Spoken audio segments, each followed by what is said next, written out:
Hello friends, welcome to சமையல் சமையல். இன்றைக்கி நாம் புளிக்குழம்பு எப்படி வைக்கிறதுன்னு பார்க்கலாம். வெண்டைக்காய் போட்டு வைக்கலாம், கத்திரிக்காய் போட்டும் வைக்கலாம். நான் இன்றைக்கி வெண்டைக்காய் போட்டு புளிக்குழம்பு வைக்க போகிறேன். எப்படி செய்கிறதுன்னு பார்க்கலாம் வாங்க. இன்றைக்கி நாம் வெண்டைக்காய் புளிக்குழம்பு செய்ய போகிறோம். அதுக்கு என்னென்ன வேணும்னா, வெண்டைக்காய் எல்லாத்துலேயுமே நம்ம சமையலில் பெரிய வெங்காயம் சின்ன வெங்காயம் ஏதாவது ஒன்று சேர்த்துவோம். நான் இன்றைக்கி பெரிய வெங்காயம் ஒன்று கட் பண்ணி வச்சுருக்கேன். அப்புறம் நம்ம தேங்காய் தேவைப்படுது. ஸோ அது ஒரு கப் வச்சுருக்கேன். இது நம்ம ஒரு 3 பேர் அளவுக்கு சாப்பிட்லாம்.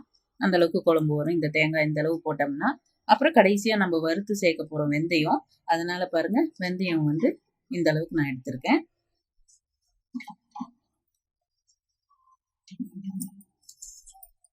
இது இல்லாமல் புளி கரைசல் ஒரு கப்பு நான் கரைச்சி நல்லா ஊற வச்ச புளியை நல்லா கரைச்சி எடுத்து வச்சுருக்கேன். இதுதான் இப்போ நம்மளுக்கு தேவையான பொருள். இது இல்லாமல் வழக்கம் போல் நம்ம சேர்க்க போகிற மஞ்சத்தூள், மிளகாத்தூள், உப்பு, இதெல்லாம் இவ்வளோ இருந்தால் போதும். நாம் ஒரு புளிக்குழம்பு ரெடி பண்ணிடலாம். வெண்டைக்காய் புளிக்குழம்பு. நான் இப்போ இதெல்லாம் அரைக்கணும். மிக்சியில் இதை நான் அரைக்க போகிறேன். இது கூட நான் தனியாத்தூள் மட்டும் ஒரு 1/4 ஸ்பூன் சேர்த்து அரைக்க போகிறேன். அவ்வளோதான். அரைச்சிட்டு வந்ததுக்கப்புறம் எப்படி அடுப்பில் வச்சு தாளித்து இந்த குழம்பு பண்ண போகிறோன்னு இப்போ நான் உங்களுக்கு சொல்ல போகிறேன். இங்க பாத்தீங்கன்னா, இப்ப நான் காட்டின ஒரு கப் தேங்காயோட ஒரு 1/4 டீஸ்பூன் தனியா பவுடர் சேர்த்திருக்கேன். அது ஏற்கனவே போட்டுட்டனால உங்களுக்கு குவான்டிட்டியா காட்டணும்னு ஸ்பூன்ல எவ்வளவு இருக்கு அப்படிங்கறத நான் காமிக்கிறேன். இந்த அளவுக்கு சேர்த்தீங்கன்னா, ஒரு கப் தேங்காய்க்கு இந்த அளவுக்கு தனியா தூள் சேர்த்துனீங்கன்னா நல்லா இருக்கும். இது எதுக்குன்னா குழம்பு திக்கா வரும். அது இல்லாம நல்ல வாசனையாவும் இருக்கும் உங்களுக்கு. அதுக்காக தான் இந்த தனியா தூள் நம்ம சேர்த்துறோம்.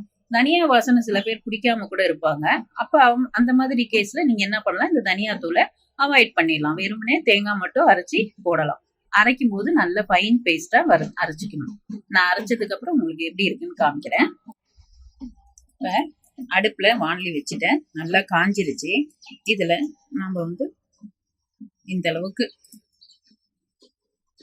ஒரு 1.5 டேபிள் ஸ்பூன் நல்லெண்ணெய். எப்பயுமே புளி குழம்புக்கு நல்லெண்ணெய் சேர்த்துக்கணும். அதுதான் நம்மளுக்கு ஒரு நல்ல டேஸ்டையும் ஒரு மணத்தையும் கொடுக்கும். இப்ப இது கூட கடுகு பொரியட்டும். கடுகு நல்லா பொரிஞ்சு வந்த அப்புறம் ஒரு 2 கடலைப்பருப்பு 2 உளுத்தம்பருப்பு சேர்க்கலாம்.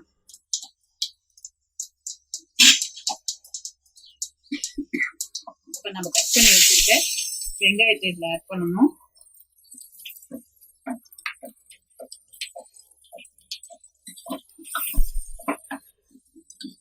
இப்ப நம்ம வெங்காயத்தை நல்லா வணக்கிட்டோம். முடிஞ்ச வரைக்கும் வெங்காயத்தை சிம்ல வச்சு வணக்கிறது நல்லது. அதுக்கு அடுத்தது நம்ம கட் பண்ணி வச்சிருக்க வெண்டைக்காயும் இதை சேர்த்தாச்சு. இப்ப இதை நல்லா கொஞ்ச நேரம் வணக்கலாம். இந்த வெண்டைக்காயில இருக்க ஈரப்பசை போகிற வரைக்கும் நம்ம கொஞ்ச நேரம் இப்படி லோ ஃப்ளேம்ல வச்சு வணக்கலாம். இப்ப இது கூட இந்த அளவுக்கு உப்பு,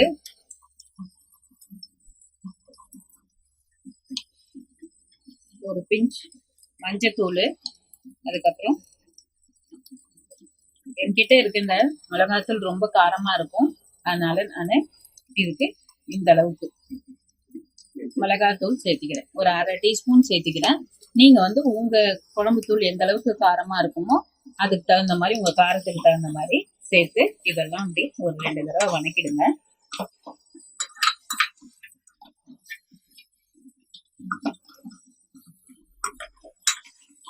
ஓரளவுக்கு வணங்கிடுச்சு.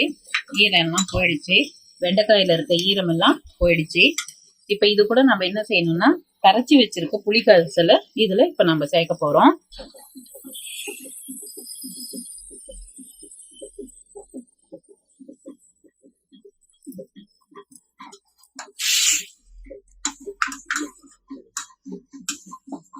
இப்ப புளிக்கரைசலை சேர்த்துட்டோம். இந்த புளி நல்லா கொதிக்கட்டும். இது கொதிக்கும் போதே நம்மளுக்கு வெண்டைக்காயும் வெந்துடும். இதுல நீங்க தேவையான அளவு உப்பு காரம் எல்லாம் பார்த்துட்டு இன்னும் கொஞ்சம் தேவைப்பட்டுச்சுன்னா நீங்க இன்னும் சேர்த்துக்கலாம். புளிக்கரைசல்ல அடியில மண் ஏதாவது இருக்கும். அதனால நம்ம அடியில இருக்கிறது தேவையில்லை. இந்த அளவுக்கு மட்டும் ஊத்தினா போதும். இப்ப இந்த புளிக்கரைசல் கொதிச்சு அதுலயே நம்மளுக்கு வெண்டைக்காய் வெந்துடும். வெந்ததுக்கு அப்புறம் நம்ம என்ன செய்ய போறோம், தேங்காய் நம்ம அரைச்சி வச்சோம் இல்லையா, அந்த தேங்காயை நான் உங்களுக்கு காட்டுறேன். நான் உங்ககிட்ட சொன்னேன் இல்லையா, தேங்காய் நம்ம இந்த மாதிரி இந்த கப்பு தேங்காயை அரைச்சி எடுத்து வச்சிருக்கோம். இது பார்த்தீங்கன்னா உங்களுக்கு நல்லா தெரியும், நல்லா இந்த அளவுக்கு நான் அரைச்சிருக்கேன் அப்படிங்கிறது தெரியும். நல்லா ஃபைன் பேஸ்ட்டாக பார்க்கும்போதே தெரியுது பாருங்க. நல்ல ஃபைன் பேஸ்ட்டாக எடுத்துக்கணும். இதில் நான் வந்து அரைக்கிறதுக்கு தேவையான தண்ணி தான் இருக்குது. இப்போ பாருங்க, உங்களுக்கு அந்த கன்சிஸ்டன்சிக்காக நான் கை வச்சு காமிக்கிறேன்.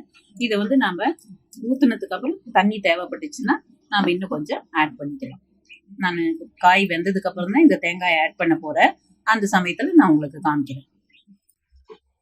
இப்போ நான் சொன்னேன் இல்லையா, அந்த வெந்தயம் காமிச்சேன் இல்லையா, அந்த வெந்தயத்தை போட்டு நம்ம லோ ஃப்ளேம்ல வறுத்துக்கணும். பொன்னிறமா ஆனா போதும், ரொம்ப தீய வேண்டாம்.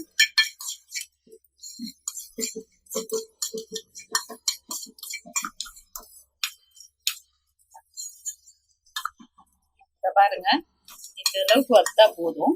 இந்த கலர் மட்டும் ஸ்லைட்டா சேஞ்ச் ஆயிருக்கு இல்லைங்களா, அதுதான் பொன்னிறம்னு சொல்றது. இந்த அளவுக்கு வறுத்தா போதும். இப்போ ஸ்டவ்வை நம்ம ஆஃப் பண்ணிடலாம். இதை நான் அதுக்கப்புறம் உங்களுக்கு பொடி பண்ணிட்டேன். இந்த பொடியை வந்து காமிக்கிறேன், இந்த அளவுக்கு நம்ம நைஸா பொடி பண்ணுன்றதை காமிக்கிறேன். இதை நம்ம கடைசியா வந்து தேங்காயெல்லாம் ஊத்துனதுக்கு அப்புறம் இது ஆட் பண்ண போறோம். இது ஆறட்டும், நான் அப்புறம் உங்களுக்கு பொடி பண்ண காமிக்கிறேன்.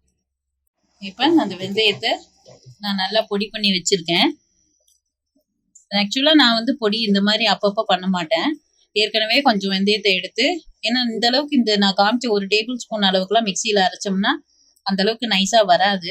அதனால நான் ஏற்கனவே அரைச்சி வச்சு ஒரு 1/4 டீஸ்பூன் வந்து அதில் ஆட் பண்ணிடுவேன். ஆனா இன்னைக்கு அது இல்லாதனால சின்ன உரல்ல இடிச்சு வச்சிருக்கேன். இப்போ பாருங்க, வெண்டைக்காய் நல்லா வெந்துருச்சு, நல்லா அமுகுது. ஸோ இதுதான் நம்மளுக்கு கரெக்டான பதம். நம்ம ஊற்றின புளியெல்லாம் சுண்டி அந்த பச்சை வாடையும் போயிடுச்சு, இப்போ காயும் வெந்துருச்சு. இப்போ இதுல நம்ம இந்த அரைச்சி வச்ச தேங்காயை ஆட் பண்ணிடலாம்.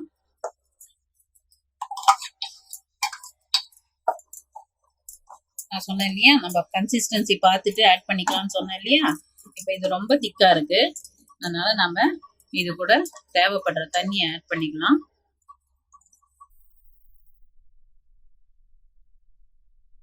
இப்போ பாருங்க,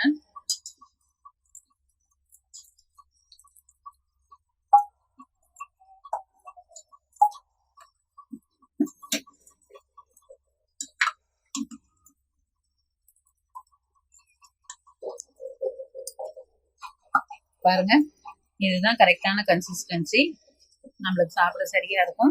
இந்த ஸ்டேஜ்ல உப்பை பார்த்துடணும். இன்னும் கொஞ்சம் உப்பு தேவைப்பட்டுச்சுன்னா, இப்ப நம்ம புதுசா தேங்காய் ஆட் பண்ணியிருக்கோம் கூட, அதனால அதுக்கு உப்பு தேவைப்பட்டுச்சுன்னா நீங்க என்ன பண்ணணும், உப்பு மட்டும் கொஞ்சம் ஆட் பண்ணிடணும். இது வந்து ஒரு 5 நிமிஷம் கொதிக்க விடணும். 5 நிமிஷம் கொதிச்சதுக்கு அப்புறம் நம்ம வெந்தய பொடியை சேர்த்துட்டோம்னா புளிக்குழம்பு நம்மளுக்கு ரெடி. இது கொதிக்கட்டும். 5 நிமிஷம் கழிச்சு நான் உங்களுக்கு வெந்தய பொடியை ஆட் பண்ணும்போது ஆட் பண்ணி எப்படி இருக்கு குழம்புன்றத நான் காமிக்கிறேன். இது கூட உங்களுக்கு இன்னும் ஆப்ஷனலா நம்ம வெங்காயம் போடும்போது சில பேர் பூண்டு வேணாலும் போடுவாங்க, அதையும் நம்ம என்ன பண்ணிக்கலாம், வேணும்னா ஆட் பண்ணிக்கலாம். நான் இன்னைக்கு வந்து பூண்டு சேர்த்தல, ஆனா பொதுவா புளிக்குழம்புக்கு நிறைய பேர் பூண்டு சேர்த்துவாங்க. தேவைப்பட்டா நீங்க ஆட் பண்ணிக்கலாம். இப்ப பாருங்க, 5 நிமிஷம் ஆயிடுச்சு, நல்லா குழம்பு கொதிச்சிருச்சு. அந்த தேங்காயோட பச்சை வாடையும் போயிட்டு இப்ப நல்லா புளியோட மிங்கிள் ஆயிடுச்சு. இதுதான் நமக்கு கரெக்டான கன்சிஸ்டன்சி. இப்ப நான் அரைச்சி வச்ச இந்த பொடி பண்ணி வச்ச வெந்தய பொடியை இது கூட சேர்த்துறேன். இப்போ இதை சேர்த்துட்டு ஒரு 2 நிமிஷம் கிளறிட்டு நம்ம நிறுத்திடலாம். இங்கே வெந்தய பொடி ஆட் பண்ணும்போது நல்ல மனமா இருக்கும், அது நல்லா சாப்பிட்றதுக்கு ரொம்ப நல்லா இருக்கும். ஒரு 2 நிமிஷம் கொதிக்கட்டும். இந்த குழம்பு வந்து நல்லா சுவையா இருக்கும், தேங்காய் இருக்கிறதுனால அது டேஸ்டா இருக்கும். வேணும் போது நீங்க இதை செஞ்சு வச்சுக்கலாம்.